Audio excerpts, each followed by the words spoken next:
नमस्कार प्यारे साथियों, आपका स्वागत है हमारे यूट्यूब चैनल में।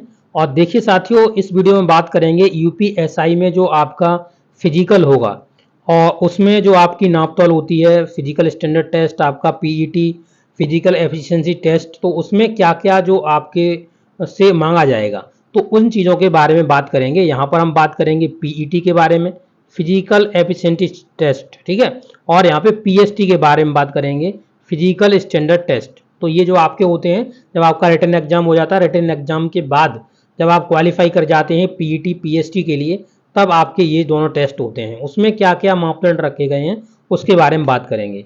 तो देखिए लिखा हुआ क नंबर में, पुरुष अभ्यर्थियों के लिए न्यूनतम शारीरिक मानक निम्नवत हैं। तो ऊंचाई के बारे में पहले बात करी गई है कि ऊंचाई आपकी किस तरीके से यहाँ पे ली जाएगी। तो देखिए, सामान्य वर्ग हो गया आपका, जनरल कैटेगरी का हो गया, आपका ओबीसी कैटेगरी का हो गया, ठीक है। आपका यहाँ पर ईडब्ल्यूएस कैटेगरी का हो गया, ठीक है, ईडब्ल्यूएस कैटेगरी आपका ये सब। देखिए, अन्य पिछड़ा वर्ग, अनुसूचित जातियों के पुरुष, और अनुसूचित जाति मतलब एससी, एससी आपका हो गया। इन सभी के लिए जो आपकी हाइट रखी गई है वो आपकी 168 रखी गई है। 168 सेंटीमीटर आपकी अगर हाइट है तभी आप एलिजिबल होंगे, इससे कम है तो आप एलिजिबल नहीं है इसके लिए। खंड ख में आप देख सकते हैं एसटी वालों के लिए बात करी गई है। एसटी जो कैंडिडेट्स होते हैं यानी अनुसूचित जनजाति होती है, उसके लिए 160 सेंटीमीटर की ऊंचाई मांगी गई है उनकी, ठीक है। तो इतनी ऊंचाई होगी तो आप यहाँ पे एलिजिबल होंगे। पुरुष अभ्यर्थियों के लिए न्यूनतम ऊंचाई कितनी, 160 आपकी मांगी गई है, ठीक है। ये हो गया आपका मेल कैंडिडेट्स की बात हो गई यहाँ पे। अब चलते हैं यहाँ पर जो आपका सीना है उसके बारे में बात करेंगे। तो आपका जो सीना है वो आपका बिना फुलाए होना चाहिए 79। किसके लिए, जनरल कैटेगरी, आपका यहाँ पर ओबीसी कैटेगरी, ओबीसी हो गया, आपका यहाँ पर एससी कैटेगरी हो गया, आपका ईडब्ल्यूएस कैटेगरी हो गया। ईडब्ल्यूएस का भी यही मांगा जाएगा, ठीक है, कोई भी छूट नहीं होती ईडब्ल्यूएस को। तो यहाँ पर 79 सेंटीमीटर होना चाहिए बिना फुलाए, और एक्सपेंड करके 5 सेंटीमीटर आपको एक्सपेंड करना होता है, तो आपका 84 हो जाना चाहिए। देखिए, 79 से ऊपर आपका बिना फुलाए कितना भी हो सकता है, कोई दिक्कत नहीं है, पर आपको फुलाना 5 सेंटीमीटर ही पड़ेगा, ये चीज़ याद रख लीजिए। और यहाँ पे अनुसूचित जनजाति जो है, यानी कि जो आपके एसटी कैटेगरी के कैंडिडेट्स हैं, एसटी वाले, तो एसटी वालों को यहाँ पर चाहिए सीना कितना, 77 सेंटीमीटर का, और इनको भी 5 सेंटीमीटर का फुलाना पड़ेगा। तो मिनिमम 77 है, इसके ऊपर कितना भी हो सकता है, पर आपको 5 सेंटीमीटर फुलाना होगा। तो देखिए, यहाँ पे कहा गया है कि आपको जो सीना है वो आपको 5 सेंटीमीटर हर एक हालत में फुलाना पड़ेगा, चाहे आपका कितना भी सीना हो, ठीक है। ये चीज़ आपने जान ली। अब महिलाओं के बारे में बात कर लेते हैं। तो देखिए, जो महिलाएं कैंडिडेट्स हैं तो उनके लिए यहाँ पर आप देखिए, तो यहाँ पर लिखा हुआ है, जो आपकी यहाँ पे सामान्य की जो महिलाएं हो गई, सामान्य हो गई यानी जनरल कैटेगरी की हो गई, यहाँ पर आपका ओबीसी कैटेगरी की हो गई, आपका यहाँ पे ईडब्ल्यूएस कैटेगरी की हो गई, ईडब्ल्यूएस की, आपका एससी कैटेगरी की हो गई। तो उन सभी के लिए 152 सेंटीमीटर की हाइट होनी चाहिए। कितना, 152 सेंटीमीटर की हाइट होनी चाहिए, ठीक है। और यहाँ पर आप देखेंगे तो जो आपकी अनुसूचित जनजाति हो गया यानी एसटी की महिलाएं हो गई, उनके लिए यहाँ पर 147 सेंटीमीटर हाइट मांगी जाती है। कितनी, 147 सेंटीमीटर हाइट मांगी जाती है, ठीक है। ये चीज आपकी हो गई। इसके बाद आपकी जो महिलाएं हैं उनके लिए जो दूसरा मापदंड है वो 40 केजी न्यूनतम उनका वेट होना चाहिए। अगर 40 किलो से कम है तो आप वहां पे डिस्क्वालीफाई हो जाएंगे, ठीक है। तो 40 केजी से न्यूनतम होना चाहिए, इसके आगे आपका जो होगा वो आपका आगे हो सकता है, आप वेट में ज़्यादा भी हो सकती हैं, परंतु यहाँ पे न्यूनतम आपका 40 केजी का वजन होना चाहिए, ठीक है। चलिए, अब देखिए यहाँ पर जो अगला पॉइंट लिखा हुआ, तीसरा पॉइंट देखिए, अभिलेखों की समीक्षा शारीरिक मानक परीक्षण की विस्तृत प्रक्रिया का निर्धारित बोर्ड द्वारा किया जाएगा, यथा समय पर यह वेबसाइट पर सूचित कर दिया जाएगा, जो आपका पीईटी पीएसटी लेगा। देखिए, यदि कोई अभ्यर्थी अपने शारीरिक मापदंड परीक्षा से असंतुष्ट हो जाता है, यानी कि वो संतुष्ट नहीं है कि जो टीम बनाई गई है उसने सही तरीके से आपका यहाँ पर नापतोल नहीं करी है, तो वो क्या कर सकता है, उसी दिन आपत्ति अपनी दायर कर सकता है। ऐसा समस्त अभ्यर्थी आपत्तियों को समाशोधन के लिए बोर्ड प्रत्येक स्थान पर एक अपर अधीक्षक आपका वहां पर नियुक्त करता है, नोडल अधिकारी नामित करेगा। ऐसे समस्त अभ्यर्थियों का शारीरिक मानक परीक्षण उक्त नमोदृष्टिस्ट अपर पुलिस अधीक्षक नोडल अधिकारी की उपस्थिति में समीक्षा एवं शारीरिक मानक परीक्षण दल द्वारा कराया जाएगा। शारीरिक मानक परीक्षण में पुनः असफल पाए जाने पर ऐसे अभ्यर्थी का जो आपका दावा है, जो कि वो कह रहा है कि हमारा सही से चेक नहीं हुआ, चेक कराने के बाद अगर ऐसे अभ्यर्थी अगर क्राइटेरिया फुलफिल नहीं कर पाता तो उसका अभ्यर्थन यहाँ पे हटा दिया जाएगा, यानी कि वो फेल में काउंट किया जाएगा। ठीक है, समझ गए ये चीज। 5वां पॉइंट देखिए, पूर्व की भर्तियों में मापी गई ऊंचाई सीना माप भर्ती में मान्य नहीं होगी, यानी पूर्व में आपकी किसी भर्ती में नाप ली गई है कि सर हम इसमें तो इतने थे, अब हमारा कम कर दिया, तो उसका कोई मान्य नहीं होगा।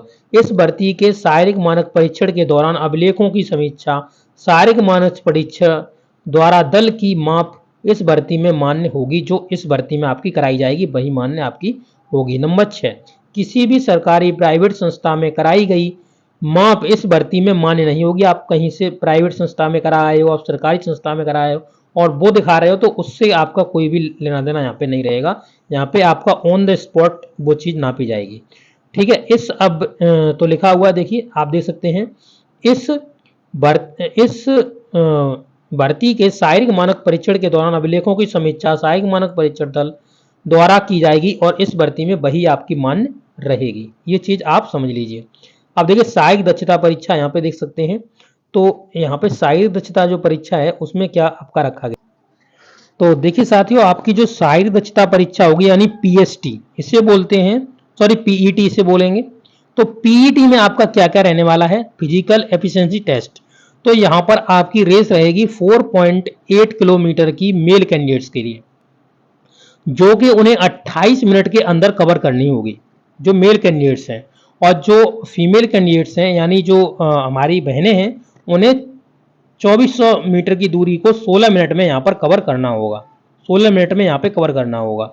तो यहाँ पर जो आपका क्राइटेरिया होता है वो, अगर हम पुलिस की भर्ती का अगर बात करें तो पुलिस की भर्ती में यहाँ पे 25 मिनट में कवर करना होता है। ठीक है, और यहाँ पर जो महिलाएं होती हैं उनके 14 मिनट में कवर करना होता है।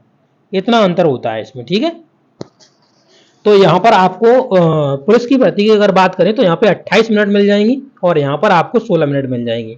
तो ये आपका अंतर होता है। और अगर इस क्राइटेरिया को अगर कोई फुलफिल नहीं कर पाता, यानी अगर रनिंग नहीं लगा पाता है, तो यहाँ पर वो फेल की सूची में काउंट किया जाएगा, वो पास नहीं माना जाएगा। ठीक है, अब देखिए यहाँ पे और जो पॉइंट हैं उनको भी देख लेते हैं। देख लिए, शारीरिक दक्षता परीक्षा की विस्तृत प्रक्रिया बोर्ड की वेबसाइट पर आपकी यथासमय अपलोड कर दी जाएगी। देखिए यहाँ पर चयन परीक्षा में निर्धारित समय अवधि में पूर्ण कराने का उद्देश्य शारीरिक दक्षता परीक्षा आयोजित कराने वाले अभ्यर्थियों से यह अपेक्षा की जाती है कि शारीरिक दक्षता परीक्षा की निर्धारित तिथि व समय पर उपलब्ध हों। किसी भी स्थिति में किसी भी अभ्यर्थी की शारीरिक दक्षता परीक्षा हेतु निश्चित की गई तिथि के पश्चात शारीरिक दक्षता परीक्षा में सम्मिलित होने का अवसर नहीं दिया जाएगा। अगर देखिए कोई भी कंडीशन आ जाती है, कोई भी आपको दिक्कत आ जाती है, आपके 2 एग्जाम एक समय लग जाते हैं, तो यहाँ पर ऐसा हो सकता है कि यहाँ पर आपको एप्लीकेशन दे करके आप यहाँ से अपना छूट ले सकते हैं कि उस डेट को ना करके दूसरी डेट को ये करा देते हैं। ठीक है, अब देखिए लिखा हुआ है, महिला अभ्यर्थियों को भी शारीरिक दक्षता परीक्षा में गर्भवती होने की अवस्था में किसी भी अन्यथा अथवा अन्य किसी कारण की शारीरिक दक्षता परीक्षा की अंतिम तिथि के पश्चात अवसर प्रदान नहीं होगा। मान लीजिए कि आपके फिजिकल स्टार्ट हुए, मान लीजिए कोई फीमेल कैंडिडेट्स है वो प्रेग्नेंट है, तो वहां पर वो मान लीजिए जब तक, जैसे मान लीजिए कि 1 तारीख से आपके फिजिकल स्टार्ट हुए और 30 तारीख तक चलने हैं आपके फिजिकल, तो इस दौरान आपका फिजिकल हो जाना चाहिए। अगर नहीं हुआ तो आपका अभ्यर्थन यहाँ पे नष्ट कर दिया जाएगा। अगर आपको कोई भी दिक्कत है, आप गर्भवती भी हैं, आप कुछ भी हैं, तो आपका अलग से कभी नहीं कराया जाएगा। ये चीज आप याद रख लीजिए, किसी भी स्थिति में आपका नहीं कराया जाएगा, ये चीज आपको पता होनी चाहिए। ठीक है, आप देखिए लिखा हुआ, इस परीक्षण में संचालित किए जाने वाले बोर्ड द्वारा एक समिति का गठन किया जाता है, जिसमें आपका जिला मजिस्ट्रेट द्वारा नामित कोई डिप्टी कलेक्टर अध्यक्ष होगा और पुलिस आयुक्त, जिला पुलिस निरीक्षक द्वारा निर्दिष्टित कोई सहायक पुलिस आयुक्त, उप अधीक्षक सदस्य होगा। यदि बोर्ड द्वारा अपेक्षा की जाती है तो समिति के अन्य सदस्य जिला मजिस्ट्रेट अथवा पुलिस अधीक्षक द्वारा नाम निर्दिष्ट किए जाएंगे। शारीरिक दक्षता परीक्षा के प्रवेश पत्र आपकी वेबसाइट पर अपलोड किए जाएंगे यथा समय, जब आपके यहाँ पर ये चीज़ कराई जाएगी। आप देखिए लिखा हुआ शाही दक्षता परीक्षा की तिथियां व समय यथा समय आपको बता दिए जाएंगे। जब आपका एग्जाम हो जाएगा, एग्जाम होने के बाद आपका रिजल्ट आ जाएगा, रिजल्ट के बाद आपका ये सभी चीज़ आपको बता देंगे। शाही दक्षता परीक्षा के दौरान स्टेरॉइड्स, उत्तेजक, नशीले पदार्थ, अन्य सेवा, अनुचित आचरण जिसकी पुष्टि बोर्ड द्वारा जांच के कराकर ऐसे अभ्यर्थियों का अभ्यर्थन निरस्त कर दिया जाएगा जो किसी भी प्रकार के नशीले पदार्थों का, किसी भी टैबलेट का इस्तेमाल करते हैं, तो उनको यहाँ पे निरस्त कर दिया जाएगा। ठीक है साथियों, तो यहाँ पर देखिए जो आपकी अंतिम चयन सूची होगी, देखिए अंतिम चयन सूची जो आपकी होगी वो शाही दक्षता परीक्षा में सफल पाए गए अभ्यर्थियों को लिखित परीक्षा में प्राप्त अंकों के आधार पर आरक्षित नीति के दृष्टिगत रिक्तियों के सापेक्ष श्रेणी के अभ्यर्थियों की श्रेष्ठता के क्रम के अनुसार चयनित सूची तैयार करेगा और चिकित्सा परीक्षण के लिए आपका यहाँ पर भेज दिया जाएगा बोर्ड। फिर आपका चिकित्सा परीक्षण होगा तो यहाँ पर बोर्ड द्वारा कोई भी प्रतीक्षा सूची नहीं दी जाएगी, यानी वेटिंग लिस्ट आपकी नहीं आती है।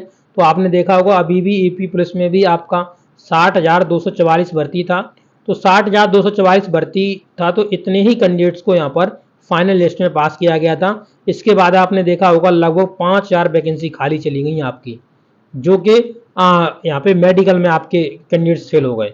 तो वो उन चीज़ों के लिए यहाँ पर ये कैरी फॉरवर्ड कर दी जाती हैं, आगे वाली भर्तियों में ये जोड़ दी जाती हैं, इसमें आपकी कोई भी नहीं लिया जाएगा। ओके साथियों, तो ये वीडियो में इतना ही इन्फॉर्मेशन है आपका DVPST, आपका PET PST को लेकर के। ओके, थैंक यू दोस्तों।